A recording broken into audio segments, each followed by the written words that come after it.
নমস্কার, দেখছেন দুটোর ব্রেকিং। নীলাঞ্জনা রয়েছে আপনাদের সঙ্গে আত্রেই রয়েছে। আত্রেই, আবার আমাদের ট্রেন দুর্ঘটনার খবরের দিকেই নজর রাখতে হচ্ছে। ভোর পৌনে 4টে নাগাদ ঝাড়খণ্ডের চক্রধরপুরের কাছে দুর্ঘটনার কবলে পড়ে হাওড়া থেকে মুম্বাইগামী হাওড়া CSMT এক্সপ্রেস। এবং প্রাথমিকভাবে যে খবর, যে দুর্ঘটনার জেরে বেলাইন হয়ে যায় প্রায় 18টি কামরা এবং এখনো পর্যন্ত দুজনের মৃত্যুর খবর পাওয়া যাচ্ছে। বেশ কয়েকজন যাত্রী আহত হয়েছেন, সেই সংখ্যা আরও বাড়তে পারে আশঙ্কার জায়গাও রয়েছে।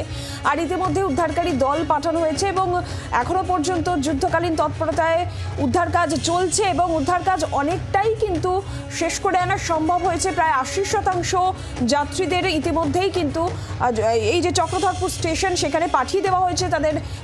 তাদের গন্তব্যে পাঠানোর বন্দোবস্ত করা হয়েছে রেলের তরফ থেকে। আহতদের চক্রধরপুর হাসপাতালে নিয়ে যাওয়া হয়েছে। কিন্তু এই দুর্ঘটনার সঙ্গে সঙ্গে যাত্রী একাধিক প্রশ্নও সামনে আসছে, কারণ গত 2 মাসে এই যে 3বার দুর্ঘটনা, পর দুর্ঘটনা, এবং একটু যদি লক্ষ্য করা যায় যে প্রত্যেকটি ক্ষেত্রেই কিন্তু ট্রেনের কামরা লাইনচ্যুত হয়ে দুর্ঘটনা।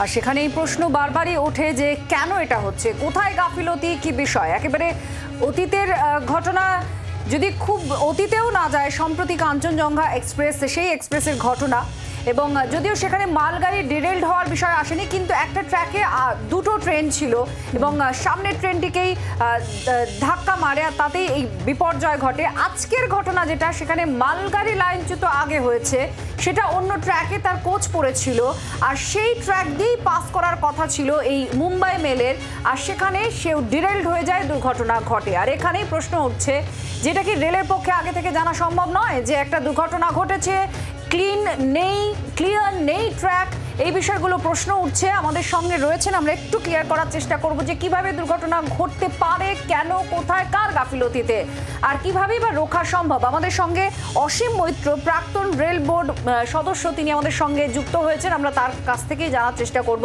অসীমবাবু, একটু আপনার কাছে প্রথমে জানতে চাইবো, যেভাবে দুর্ঘটনা ঘটেছে, বলা হচ্ছে একটা মালগাড়ি ডিরেলড হয়, তারপরে সেটা পরের ট্র্যাকে পড়ে যায় তার কোচ, আর সেই ট্র্যাকটা দিয়েই এই মুম্বাই মেলের যাওয়ার কথা ছিল, সেখানে ধাক্কা লেগে দুর্ঘটনা ঘটেছে। এটা কিভাবে সম্ভব? ট্র্যাক যে ক্লিয়ার নেই, এটা কি রেলের তরফ থেকে আগে থেকে জানানো সম্ভব নয়? কোথাও গাফিলতি দেখছেন? দেখুন, এটা এই অ্যাক্সিডেন্টে যেটা সবথেকে গুরুত্বপূর্ণ ব্যাপার, সেটা হচ্ছে, আমার কথা কি শোনা যাচ্ছে? একদম ক্লিয়ার আছে আপনার কথা, বলুন। হ্যাঁ, এই অ্যাক্সিডেন্টের ক্ষেত্রে যেটা সবথেকে গুরুত্বপূর্ণ ব্যাপার হলো, সেটা কোন সময় মালগাড়িটা ডিরেল করেছিল এবং ওই দিক থেকে, মানে আপনার রাজখারসোয়ান যে স্টেশনটা আছে সেটার দিক থেকে, কি মানে টাটার দিক থেকে যে ট্রেনটা বম্বে মেল আসছিল, সেইটা কোন সময় আগে স্টেশন থেকে ছেড়েছিল। দুটো ঘটনার মধ্যে যদি কোনো সময়ের মানে তফাৎ না থাকে, একটা গাড়ি মনে করুন একটা সময় পড়লো আর ঠিক সেই সময় পাশের লাইন দিয়ে ট্রেন যাচ্ছে, তাহলে সেই অ্যাক্সিডেন্ট আটকানো খুব কঠিন। ওই অ্যাক্সিডেন্ট আটকাবার মানে কোনো উপায় নেই বলতে গেলে। কিন্তু যদি 4 মিনিট 5 মিনিট কি 10 মিনিটেরও তফাৎ থাকে, তাহলে এখনকার দিনে কন্ট্রোল অফিসকে জানিয়ে দিলে, কেন প্রত্যেকটা লাইনেই তো ইলেকট্রিকের ট্রেন চলে, তো কন্ট্রোল অফিসকে জানিয়ে দিলে যে আপ লাইনে যে ট্রেন, প্যাসেঞ্জার ট্রেন আসছে, সেই লাইনের পাওয়ারটাকে অফ করে দেওয়া যায়, তাহলে ট্রেনটা দাঁড়িয়ে যাবে।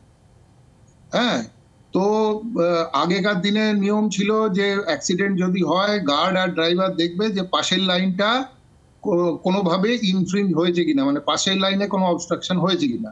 তাহলে তারা দৌড়ে গিয়ে একটা জিনিস থাকতো, একটা পটকার মতন, সেটা লাইনের উপর পাশের লাইনে পেতে দিত, যার উপর দিয়ে অন্য উল্টো দিকে গাড়ি এলে তারা পটপট করে ওইটা গুলো ফাটতো, তাতেও সে ড্রাইভার বুঝতে পারতো যে এবার সামনে একটা কিছু গন্ডগোল আছে, সে ব্রেক লাগিয়ে ট্রেন দাঁড় করিয়ে দিত।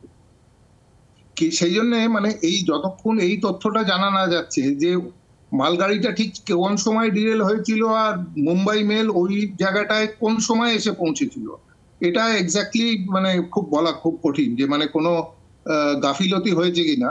কিন্তু যদি টাইমের কোনো গ্যাপ থাকে, যদি ধরো 5 মিনিট 10 মিনিট টাইমের গ্যাপ থাকে, তাহলে মোবাইল ফোনের থ্রু দিয়ে কন্ট্রোলকে জানিয়ে দিলে, যদি আপলাইনের পাওয়ারটাকে অফ করে দেওয়া যেত, তাহলে ট্রেনটা দাঁড়িয়ে যেত।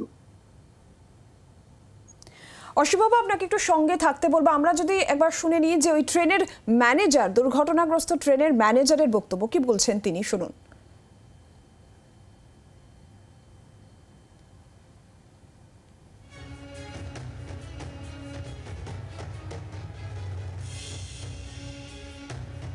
जा रही थी गाड़ी, स्पीड में थी 120 का स्पीड, ड्राइवर का कहना है। एक बार ड्राइवर मैसेज देता गाड़ी ड्रिल्ड हो गया, तो हमने उतर के देखा, हमको भी झटका मिला, फेंका, मैं भी खड़े खड़े फेंका गया, समझे ना। हल्का चोट आया हमको, लेकिन असिस्टेंट और ड्राइवर को ज़्यादा चोट। अंधेरा होने के कारण समझ में नहीं आ रहा लोगों को किधर जाए क्या है। मैंने इस आपका सीट से देख रहा सब गाड़ी ड्रिल हो गई। অসীমবাবু, আরও একটা বিষয় জানতে চাইবো, গত 2 মাসে এই নিয়ে 3টি রেল দুর্ঘটনা এবং যতবারই দুর্ঘটনা হয়েছে কবচ প্রসঙ্গ সামনে এসেছে। যেটা আপনার কাছ থেকে জানতে চাইবো যে কবচই কি একমাত্র উপায় দুর্ঘটনা এড়ানোর, আর কি কোনো উপায় হতে পারে না? না না, ওটা খুব অতি সরল করে ফেলার মতন হবে। কবচ দিয়ে সব অ্যাক্সিডেন্ট ঠেকানো যায় না, এক একটা অ্যাক্সিডেন্ট এক এক রকম ভাবে হয়। যেরকম কাঞ্চনজঙ্ঘা এক্সপ্রেসের যে অ্যাক্সিডেন্টটা হয়েছিল সেটা একটা অন্য কারণে হয়েছিল, যেটা সিআরএস এর রিপোর্টে এখন এসছে। এবং ধরুন অন্যান্য অ্যাক্সিডেন্ট যেগুলো হয়, যে মালগাড়িটা পড়েছে, সেটা হয়তো একটা অন্য কোনো কারণে পড়েছে।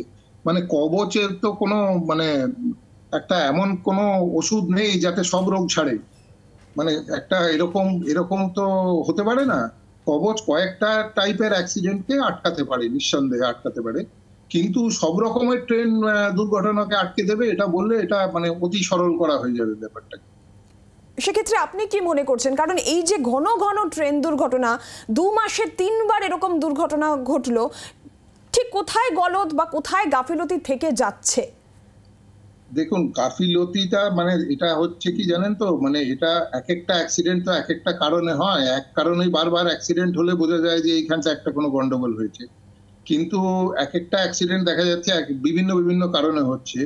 কিন্তু এটা ডেফিনেটলি যারা মনে করুন রেলে চাকরি করছে, এখন চাকরিরত আছে, তাদের এটাকে একটু খতিয়ে দেখতে হবে যে কোথায় হয় কোনো ট্রেনিং এর গন্ডগোল হচ্ছে, নাকি স্টাফ হয়তো কম আছে, না আমাদের যে অ্যাসেটের কোয়ালিটি সেইটা খারাপ হয়ে যাচ্ছে। আমি বলতে পারবো না, বাইরে থেকে এটা নিয়ে কোনো মন্তব্য করা আমার পক্ষে ঠিক নয়।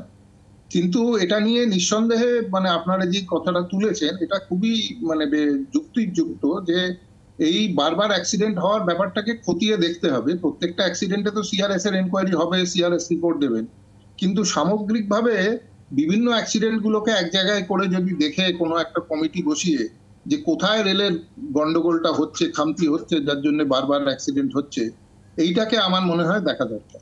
অনেক ধন্যবাদ আপনাকে। বাংলার আওয়াজ, বাঙালির আবেগ, জি 24 ঘন্টা।